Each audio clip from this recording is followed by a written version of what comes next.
Olá, paz do Senhor Jesus. Vê se você assiste esse vídeo até o final.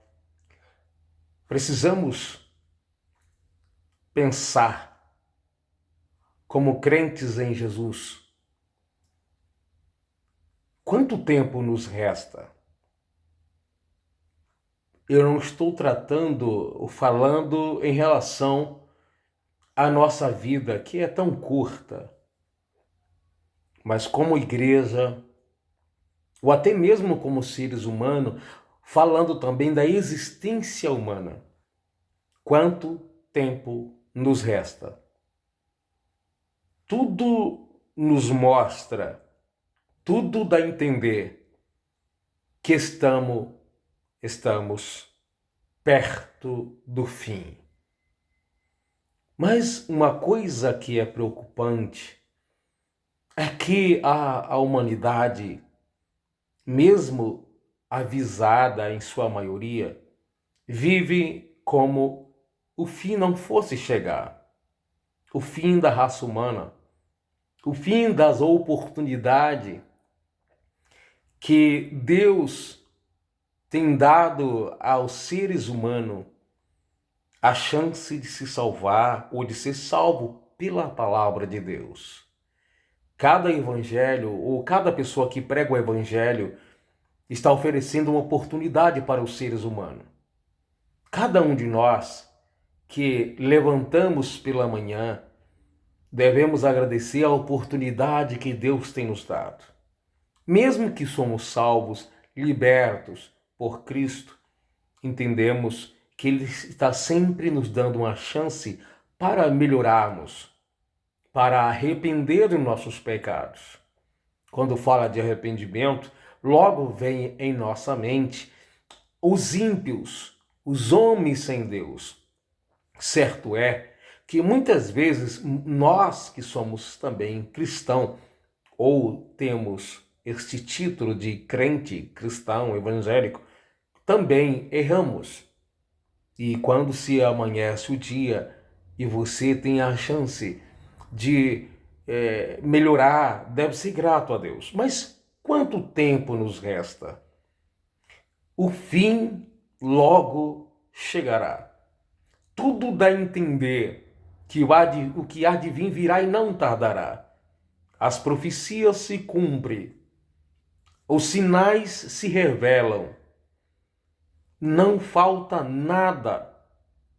O arrebatamento da igreja, que é uma esperança, pelo menos, da maioria dos salvos, não resta nada, não falta nada.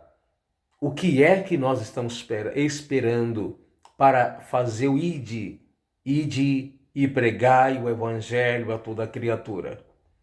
Quando se tinha em nosso país menos pessoas denominadas evangélicas, se via então muitas pessoas distribuindo folhetos ou panfletos, como queira, pregações evangélicas nas praças, nas ruas, grandes comitivas fazendo cruzadas evangelísticas.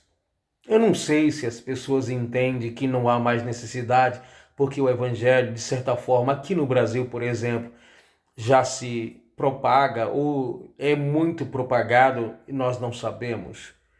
Mas tudo dá a entender que a preocupação para que os ímpios, os homens sem Deus, venham ter a chance de ouvir a palavra, essa preocupação tem sido diminuída. E quando nós nos preocupamos em pregar a palavra, às vezes a motivação parece que ainda não é a certa. Entende-se observando que muitas congregações locais, quando elas estão lotadas de pessoas, não há aquela preocupação em pregar o evangelho. Entretanto, quando se congrega em uma igreja que ela está vazia, com muitos bancos ou cadeiras, sem pessoas para ali sentar, a preocupação de pregar o evangelho é um pouco maior. Não quer dizer que essas cadeiras está fazendo com que líderes, homens e mulheres, lembrem-se da necessidade de pregar o Evangelho, porque tem pessoas indo para a condenação.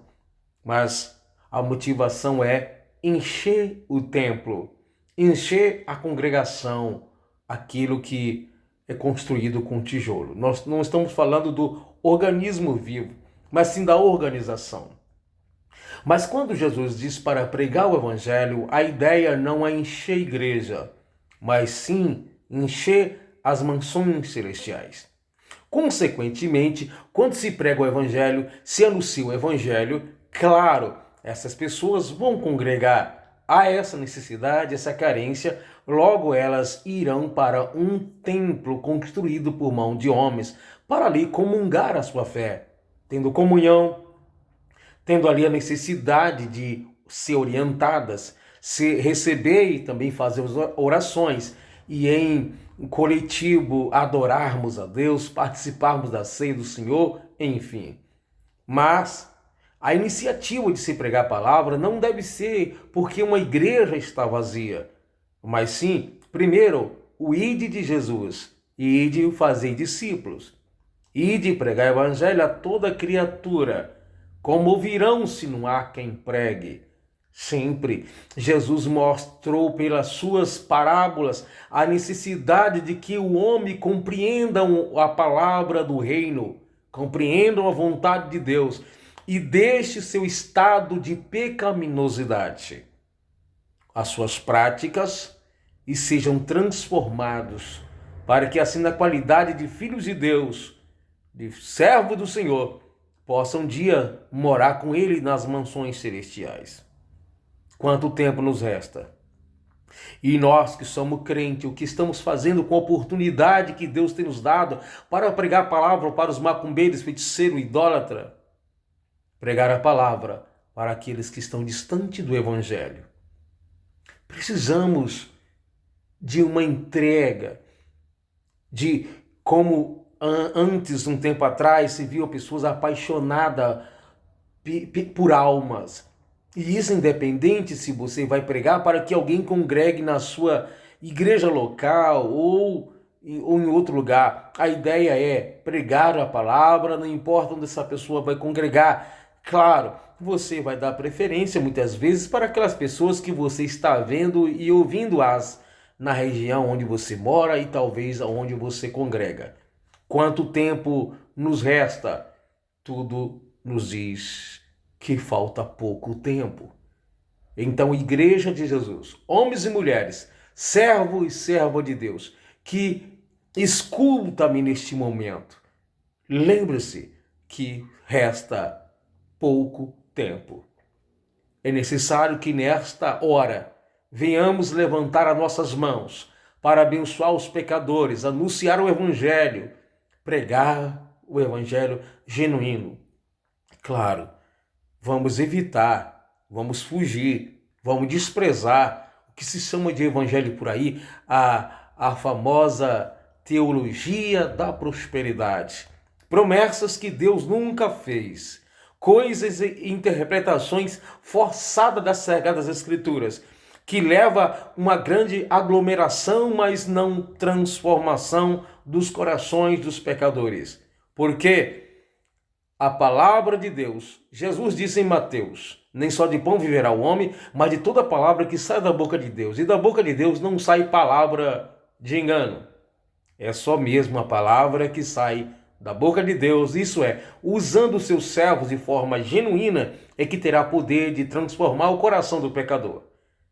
Então, se você está me ouvindo nesta noite, se você está me ouvindo neste momento, e você ainda não é salvo em Cristo Jesus, tem a oportunidade de se render a Cristo e de ser salvo por Ele, porque em breve Ele voltará.